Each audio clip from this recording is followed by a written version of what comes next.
Well, my name is Sonia Tucker, and I am the Quality Improvement Director for La Maestra Community Health Centers. It is a FQAC located down in San Diego, California. We serve underserved communities.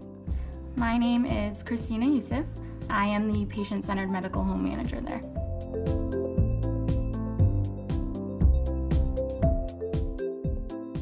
Using I2I has really helped us a lot.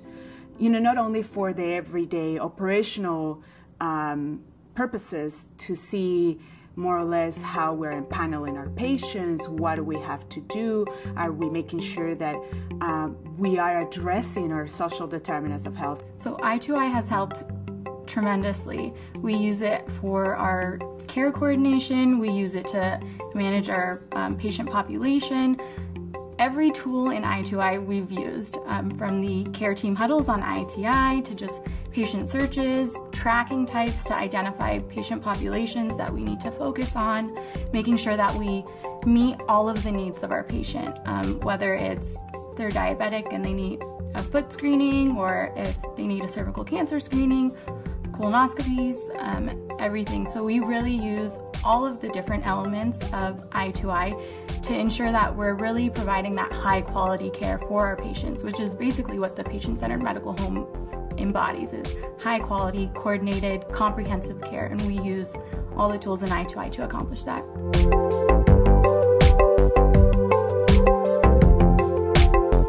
As a physician, I would love that everybody would have the opportunity to see the data, because data speaks volumes, in my opinion.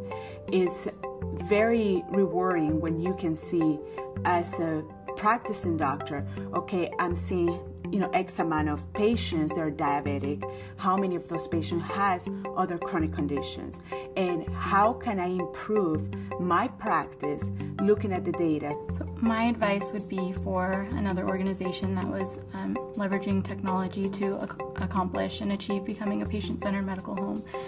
It would be to really use the different tools you have, like I2I. It's much easier to have a population health management analytic tool that is right there for you and is at your fingertips.